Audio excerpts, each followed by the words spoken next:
Coucou, c'est Prince Dina. Aujourd'hui, nous allons parler de Vive la Reine des Citrouilles. Donc, il fait partie des livres que j'ai lu le plus vite, je crois, parce que je l'ai lu au début de mes vacances, donc forcément. C'est une saga, entre guillemets, où il y a 3 livres. Il y a le premier qui explique vraiment l'étrange Noël de Monsieur Jack, tout simplement, c'est vraiment l'histoire du film. Ensuite, nous avons donc celui-là, Vive la Reine des Citrouilles, où on est avec Sally. Je suspecte d'ailleurs qu'ils ont réécrit le premier pour sortir celui-là, et sa suite du coup. Donc du coup on a un livre sur Monsieur Jack et 2 livres sur Sally pour du coup faire des histoires sur Sally. Donc l'édition est magnifique et en même temps c'est Hachette, une des plus grosses boîtes d'édition de France, et on me l'a offert à Noël. Ma belle-mère est assez curieux parce que je ne suis pas un immense fan du monde de Monsieur Jack à cause peut-être je l'ai peut-être pas connu au bon âge, même si j'adore l'univers bien sûr. Disons que le scénario m'a jamais whoop de fou, et du coup intéressant. Je me suis dit un livre sur un personnage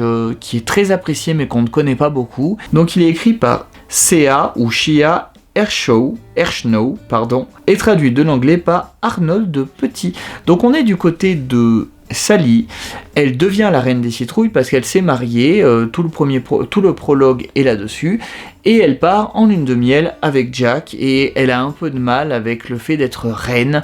Elle aime qu'on la laisse tranquille, et là tout le monde la harcèle en disant il faut une meilleure robe, il faut une meilleure coiffure, il faut faire ci, il faut faire ça. Il se passe quelque chose que je peux pas dire parce que c'est pas dit dans la 4e de couverture. Sally découvre accidentellement une porte qui mène à... Vous savez, il y a la porte de Noël, la porte de Pâques, il y a plein de portes de toutes les fêtes différentes, et elle trouve une nouvelle porte qui est la porte des rêves, et du coup elle libère quelque chose qui fait qu'elle est là seule avec Zéro.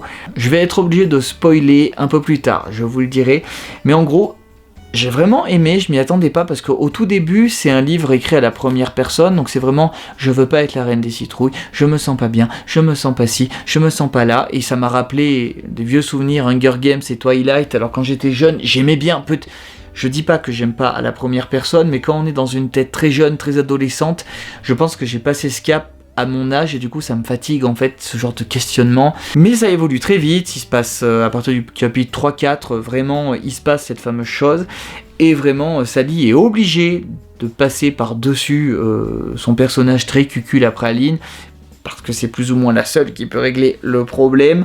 Et on apprend plein de choses sur elle, c'est très intéressant, et je vais être obligé de passer en partie spoil, mais j'ai vraiment beaucoup plus apprécié que ce que je pensais. Donc là je vais être obligé d'aller dans la partie spoil, donc vraiment si ça vous intéresse de près ou de loin, n'hésitez pas à partir, parce que je vous ai déjà dit ce que j'en pensais, et je le conseillerais surtout aux gens qui aiment l'univers de Monsieur Jack, parce que moi je suis pas un très grand fan de l'univers, et j'ai réussi à l'apprécier, et je vous avoue que je suis très curieux de lire la suite que je ferai avec Fanfait qui a la collection de livres, donc n'hésitez pas à continuer à suivre si vous voulez avoir nos avis dessus plus tard. Partie spoil, super intéressante du coup, c'est parti.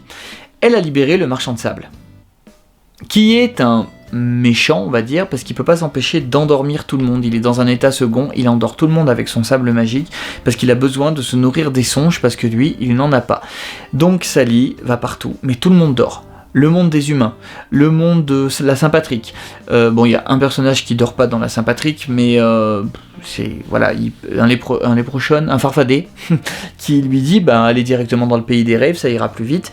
Le monde des amoureux est très beau d'ailleurs, j'ai adoré ce qu'ils en ont fait, c'était super bien décrit. Et elle va dans le monde des rêves, où personne ne la comprend parce qu'il parle dans un langage très, dans un langage très onirique, tout simplement, par énigme.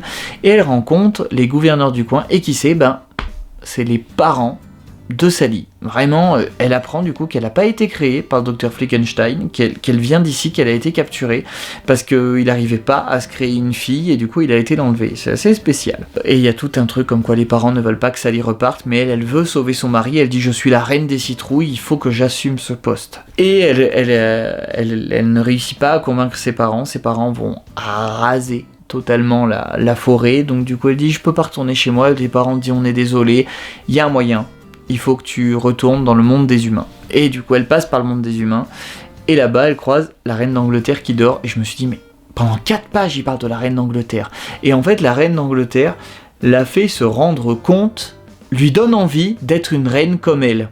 c'est assez impressionnant. Pendant 4 pages, elle voit les photos, mais c'est aussi une grand-mère, mais ça se voit, elle respire la grandeur, elle respire que c'est une reine, elle a des beaux bijoux, et elle paraît calme, et elle dort comme tout le monde, parce que le marchand de sable les a endormis. Du coup, comme c'est une spécialiste des potions, elle réussit à... On est dans la partie spoil, hein, mais je vous passe tous les détails. Elle va endormir le marchand de sable, et du coup ça réveille tout le monde, parce que du coup tout le monde récupère leurs songes et tout. Jack est réveillé, tout va bien. Désolé, je l'ai pas précisé, mais oui, les parents à Sally lui disent qu'il y a un moyen de retourner à Halloween en passant par la ville des humains. Je sais pas si je l'ai précisé.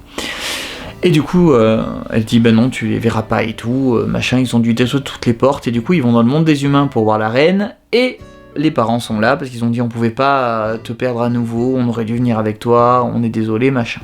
Et du coup, allez, on va voir le marchand de sable. Et le marchand de sable se réveille, il se prépare à le tuer, ou ils savent pas quoi en faire. Et le marchand de sable se réveille, et puis il dit ah merci, toi tu as réussi Sally, tu es incroyable, tu es une vraie reine, grâce à toi, j'ai réussi à dormir, donc voilà, tout est bien qui finit bien. Et elle assume d'être la reine des citrouilles, mais à la fin, qu'est-ce qui se passe? Il y a un petit cliffhanger comme quoi il se rend compte que il y a d'autres portes. Il y a la porte de la fête des pères, la porte de la fête du bonhomme de l'hiver, et il y a... c'est quoi? Et le monde de la petite souris. C'est tout ce qu'on apprend. Mais le 3e livre nous spoil sur le fait qu'elle va trouver le royaume du temps. Donc, est-ce qu'elle va encore foutre le bordel en ayant bloqué le temps ou autre? Je suis assez curieux. Je pense que le 3e livre ne peut... Enfin, la prochaine aventure de Sally ne peut être que mieux maintenant qu'elle a passé ce cap d'adolescence dans sa tête. Donc voilà, désolé, j'étais obligé de vous spoiler, mais j'étais obligé pour vous faire comprendre comment je suis passé de bof, Sally, sa mentalité est un peu... Et apparemment, d'après Fanfé, dans le premier livre aussi, elle paraît cucu et en même temps badass, et du coup ça lui apparaît... En même temps, je pense que dans le premier, on est du point de vue de Jack quand même. Donc voilà, très pressé de lire la suite, avec Fanfé, peut-être qu'on vous fera une vidéo ensemble, ou si vous avez regardé toute la partie spoil sans l'avoir lu, je suppose que ça vous intéressait pas, mais au moins vous avez un petit débrief avant que je fasse la 3e partie, si ça vous intéresse. Bisous.